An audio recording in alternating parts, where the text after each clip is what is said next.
ठीक है। अगर आप पास पेपर्स उठा के देखें, एग्जामिनर साहब ने ये क्वेश्चन 7 मार्क्स में ऑफन किया है। 2022 में जून के अंदर उन्होंने 10 मार्क में ये सवाल कर लिया कि भाई बताओ कि रीजंस क्या थे for the failure of Gandhi Jinnah talks. Gandhi Jinnah talks क्यों फेल हुई? So we are gonna discuss that. ऐसा क्या हो गया जिस वजह से दो टॉक्स फेल हो गई? सही है। पहला रीजन देखो, दोनों गांधी और जिना के दरमियान एक बहुत बड़ा डिसएग्रीमेंट इस चीज के ऊपर था कि सेंट्रल गवर्नमेंट के हाथ में ज्यादा पावर दी जानी चाहिए या प्रोविंशियल गवर्नमेंट के हाथ में। ठीक है। So there was a severe disagreement over future role of central government. ठीक है, ये बुनियादी तौर पर एक रीजन था। ठीक है, अब इसकी एक्सप्लेनेशन ले लीजिएगा, समझ लें इसमें मैं बोलना क्या चाह रहा हूं। देखो, इंडिया के अंदर जो सेंट्रल गवर्नमेंट थी, ठीक है, दो तरीके की मेन गवर्नमेंट्स होती है ना हमारे पास, एक सेंट्रल होती है और एक प्रोविंशियल। बेटा, गांधी साहब जो थे ना, यहाँ पर वो ये बात कह रहे थे कि सेंट्रल गवर्नमेंट के पास central the role of central government, sorry यार स्पेल मिस्टेक हो गई। ठीक है, गांधी साहब ये कह रहे थे कि आपकी जो सेंट्रल गवर्नमेंट होगी ना, उसके हाथ में मेन पावर्स छोड़ो। कौन कौन सी पावर्स? जैसे डिफेंस है, फॉरेन पॉलिसी है, ये सारी पावर्स आप सेंट्रल गवर्नमेंट के हाथ में छोड़ो। ठीक है भाई। लेकिन जिन्ना साहब ये कह रहे थे कि ये जो सारे पावर्स जो गांधी चाहता है कि सेंट्रल गवर्नमेंट के पास हो, ये सारे पावर्स किसके पास होने चाहिए? ये सारे पावर्स होने चाहिए प्रोविंशियल गवर्नमेंट के पास। ठीक है, जिन्ना साहब क्या कह रहे थे कि ये सारे पावर्स बेटा किसके पास होने चाहिए? ये सारे पावर्स प्रोविंशियल गवर्नमेंट के पास होने चाहिए। अब आप लोगों को अपने पास जहनों में ये चीज सोचनी है कि गांधी क्यों चाहते थे कि सेंट्रल गवर्नमेंट के पास पावर हो, जिन्ना क्यों चाहते थे प्रोविंशियल के पास हो। सीधी बात है कि प्रोविंशियल लेवल के ऊपर अगर प्रोविंशियल गवर्नमेंट के पास थोड़ा बहुत पावर होगा तो फिर भी फायदा मिलेगा मुसलमानों को। कौन से प्रोविंसेस में? जिसमें वो मेजोरिटी में, जैसे Bengal, Punjab, so on so forth. समझ रहे हो? और दूसरा क्या सीन है? दूसरा ये सीन है कि जो गांधी था वो ये बात जानता था कि सेंट्रल गवर्नमेंट में हमें ही हमेशा फायदा होगा क्योंकि हिंदूज वर इन मेजोरिटी। समझ रहे हो? तो देयर वाज अ डिसएग्रीमेंट। इस डिसएग्रीमेंट की वजह से पहला रीजन था गांधी जी ना टॉक्स के फेल होने का। गांधी बोलता था इंपॉर्टेंट मैटर्स सेंट्रल गवर्नमेंट के हाथ में, जिना कहता था कि भाई इंपॉर्टेंट मैटर्स प्रोविंशियल गवर्नमेंट के हाथ में। This was the first reason for the failure of Gandhi Jinnah talks. Reason number 2, second reason क्या था फेल होने का? देखो, गांधी साहब जो थे वो ये कहते थे कि independence first, independence then partition, then partition could be discussed later। ठीक है, independence then partition could be discussed later. लेकिन ये कौन चाहता था बेटा? ये चाहता था गांधी। लेकिन जिन्ना जो थे उन्होंने बोला नहीं भाई, हमने तो पाकिस्तान रिजोल्यूशन पास कर दिया है, पहले हमें पार्टीशन चाहिए, पहले हमें अलग करो, देन इंडिपेंडेंस। हमें तो अपना मुल्क पहले दे दो, फिर ब्रिटिश रहें या जाएं उससे हमें फर्क नहीं पड़ता, वो बात की बात है। अब इसको जरा समझने की कोशिश कीजिएगा कि इसके अंदर मैं बोल क्या रहा हूं। देखो, गांधी जो था ना बेटा, वो जानता था कि हिंदू मेजोरिटी में है। समझ रहे हो बात को? गांधी वॉज अ टैलेंटेड बंदा, वो जानता था हिंदू मेजोरिटी में है। हमें गांधी चाहता था कि हमें सिर्फ और सिर्फ ब्रिटिश को यहाँ से भगाना है। जैसे ही ब्रिटिश भागेगी हम खुद पूरे इंडिया के ऊपर टेक ओवर कर लेंगे। लेकिन जिन्ना जो थे उनको भी ये बात पता थी कि मुसलमान माइनॉरिटी में। तो जिन्ना साहब ये कह रहे थे कि भाई पहले आप मुसलमानों को अलग करो, पार्टीशन दे दो, एक अलग मुल्क दे दो, उसके बाद रहो या जाओ। ब्रिटिश को कहा उन्होंने कि हमें उससे कोई गर्ज सॉरी नहीं है। Does that make sense? तो गांधी क्या चाहते थे? गांधी चाहते थे कि भाई आप हमें आजादी दो पहले, बंटवारा बाद में। जिन्ना कहते थे बंटवारा पहले आजादी बाद में। गांधी क्या कहते थे? गांधी ये कहते थे आजादी पहले बंटवारा बाद में।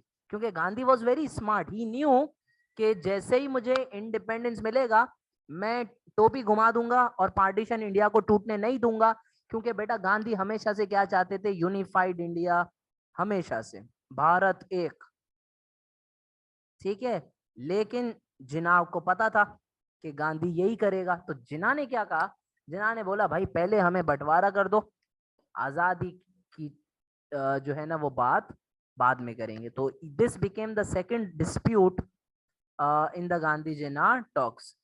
थर्ड रीजन क्यों फेल हुई, थर्ड रीजन, गांधी जो थे बेटा ही, मुझे जरा याद करवाओ, आरटीसी फेल हुई थी, उसमें एक रीजन क्या था सेकंड आरटीसी के अंदर के, गांधी ने क्या बोला था, पूरे इंडिया का स्पोक्स पर्सन मैं हूं।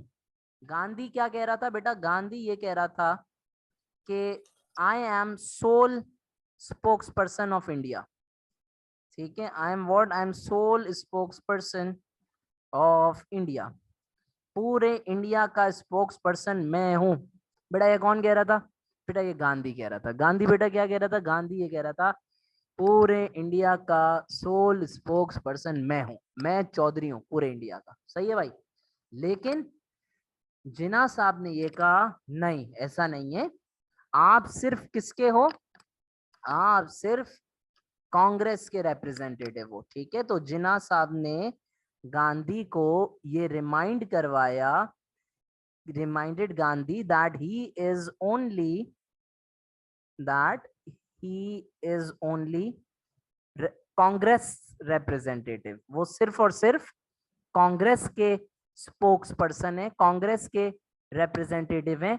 बिकॉज जिन्ना ने ये कहा कि मुसलमानों की रिप्रेजेंटेशन कौन है, मुसलमानों के पास खुद की एक रिप्रेजेंटेशन है जिसको कहा जाता है मुस्लिम लीग, ठीक है। मुस्लिम हैव सेपरेट रिप्रेजेंटेशन, आइडेंटिटी या रिप्रेजेंटेशन, मुस्लिम लीग। समझ में आई बात। थर्ड रीजन क्या है बेटा डिसएग्रीमेंट का, थर्ड रीजन ये है कि गांधी ये कह रहे थे कि पूरे इंडिया का मैं स्पोक्स पर्सन हूँ, पूरे इंडिया के मसले मसाइल मैं देखूंगा, मैं हल कराऊंगा। जिन्ना ने बोला नहीं भाई तुम अपना काम करो, तुम सिर्फ कांग्रेस की साइड पर हो, मुसलमानों के चौधरी बनने की तुम्हें जरूरत नहीं है, सही है। फोर्थ रीजन, फोर्थ रीजन बेटा गांधी जिन्ना टॉक्स फेल होने का ये था, जिन्ना जरा मुझे आप लोग बताएं, जिन्ना 1940 से अब सिर्फ एक ही रट लगा रहे हैं जिन्ना साहब, और वो रट क्या है, सर सैयद अहमद खान की टू नेशन। याद है पाकिस्तान रिजोल्यूशन जब पास हुआ था, तब भी जिन्ना ने कॉन्फ्रेंस के अंदर मुस्लिम लीग का जो एनुअल सेशन था उसके अंदर टू नेशन थ्योरी को दोबारा से रिवाइज किया था, राइट। तो अब गांधी जी जो है वो सपोर्टर हैं, सॉरी जिन्ना जो है वो सपोर्टर हैं किसके, टू नेशन थ्योरी के, ही वाज सपोर्टिंग इट। अब तो डाई हार्ड फैन बन चुके हैं भाई जिन्ना सर सैयद के। लेकिन गांधी साहब जो हैं वो क्या चाहते थे, गांधी चाहते थे यूनाइटेड इंडिया, ये टू नेशन जैसा कुछ भी नहीं है, हिंदू मुसलमान भाई भाई सब एक हैं, सही है भाई। तो ये चौथा रीजन था इस कॉन्फ्रेंस के फेल होने का, सॉरी इस इन टॉक्स के फेल होने का। What was the fourth reason, fourth reason ये था, जिन्ना साहब ये कह रहे थे कि भाई हम तो टू नेशन थ्योरी को मानते हैं, मुस्लिम लीग की official policy, official theory, official philosophy Congress rule के बाद क्या बन चुकी थी, सर सैयद अहमद खान की टू नेशन थ्योरी। मुसलमान जो हैं मुस्लिम लीग अब सिर्फ sir Syed sir Syed sir Syed करे जा रही थी। प्लस इसके इसके बाद हमारे पास जो लीडर्स थे जैसे अल्लामा इकबाल, रहमत अली, उन्होंने ऐसा जादू चलाया था, सर सैयद के आइडियाज को इस तरह फॉरवर्ड लाया था कि अब जिन्ना बस कहते थे कि two nation theory is the best. लेकिन गांधी क्या कहते थे, नहीं, one nation, we are one nation, we are united India. तो इस चीज के ऊपर बहस हो गई और गांधी जिन्ना टॉक्स फेल हो गई, ठीक है। This was the fourth reason why the Gandhi Jinnah talks failed, ठीक है। Fifth reason last but not the least was that बेटा गांधी जो है, याद है मैंने आपको राउंड टेबल कॉन्फ्रेंस जब पढ़ा रहा था उसमें मैंने बताया था सेकंड आरटीसी जो थी उसके पीछे फेल होने का एक रीजन ये भी था कि गांधी जो थे ही रिफ्यूज्ड, ठीक है, Gandhi refused to accept the right of minorities, to accept the rights of minorities, जो बेचारे माइनॉरिटीज में थे उनके राइट्स को, उनको as a separate nation treat करना, ये गांधी को पसंद नहीं था। ठीक है, so Gandhi refuse to accept the rights of minorities. लेकिन जिन्ना साहब ये कहते थे कि I am the leader of a minority community. ठीक है, I am the leader of a minority community, मैं मुसलमानों का लीडर हूँ। ठीक है, मुसलमान माइनॉरिटी में है, तो अगर आप माइनॉरिटी के राइट्स को मारोगे तो मैं आपसे बात नहीं कर सकता। I am sorry. Does that make sense? तो ये आपके पास सवाल आता है, ठीक है, कि गांधी जिना टॉक्स फेल क्यों हुई, 7 मार्क्स में या 10 मार्क्स में। So you can write this कि गांधी जिना टॉक्स फेल क्यों हुई। ठीक है, ये कहलाता है गांधी जिना टॉक्स। इसके ऊपर ये सवाल आते हैं। ठीक है, अब जो चैट्स में क्वेश्चंस अगर हैं तो आई विल टेक दैट।